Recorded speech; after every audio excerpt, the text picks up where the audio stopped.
Well, it's hard enough trying to understand a cancer diagnosis as an adult. But having to explain to a child why mom or dad is sick can be traumatizing for families. Yeah, there's a new book that aims to make that conversation easier. When mom feels great, then we do too. It's available right now. We have the author joining us live.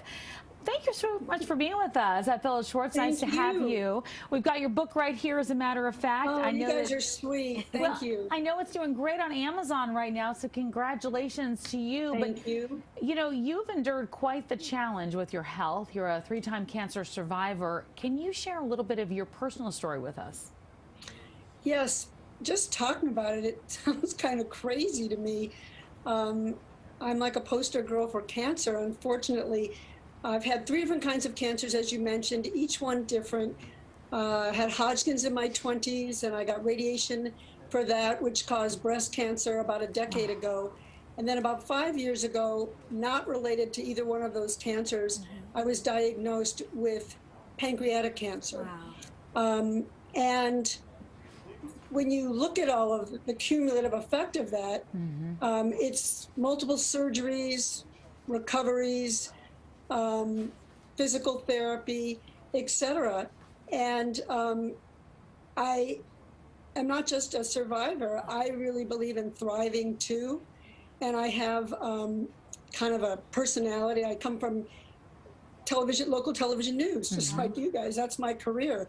And so I'm not saying that you guys are fighters. I'm kind of have a fighting, get up and go personality, Sure. which I think has been helpful to me, in addition to just fantastic friends and family support, which started out when I was in my 20s. I was by myself in Chicago, and my first newsroom there rallied around me. They barely knew me. I had just gotten there when I found out I was sick, and they became my family. Sure. So one of the things I have been able to do, not everybody may feel this way, but to kind of build family wherever I'm at until I ultimately, had my own family. And So the support is so important. it's so important. And in the newsrooms we have, and you might also, we have kind of gallows humor, but it doesn't have to be that kind of humor. One of the things I think that's put me over the top many times is I love to laugh. I have a good sense of humor, and I try to surround myself with other people who also are funny or have fun and are upbeat. Sure. Because I just don't want to you don't want to get yourself into a downer mode.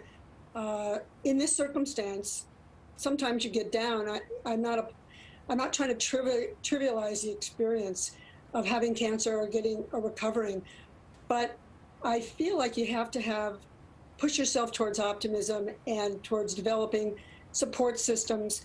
And one of the reasons I got into this book, which is about families and how they can help children deal with sick or injured parents. It could be you come home with a broken leg.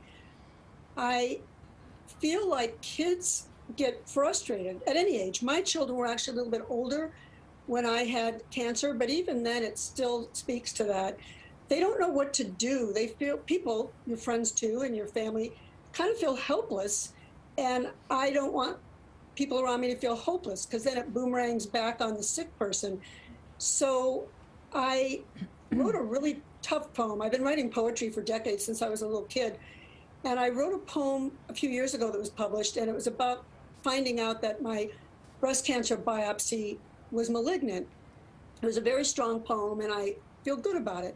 But coming out of that, I thought, what's the other side of that? Why have I been a successful survivor? And Right. I've been very fortunate to have good medical support too.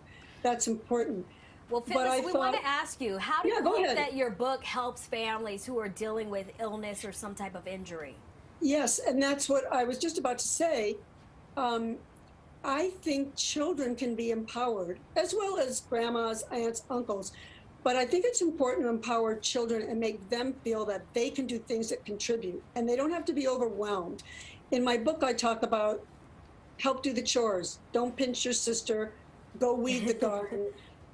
Those kinds of things are not too ambitious for kids. And I Right. think not only do the kids feel good and the whole family, then the sick or ill or hurt person feels good too. There's like a boomerang, chicken and an egg effect that I've tried to develop in this book, which is very upbeat rhyming, because I love, since I was a kid, I love rhyming books.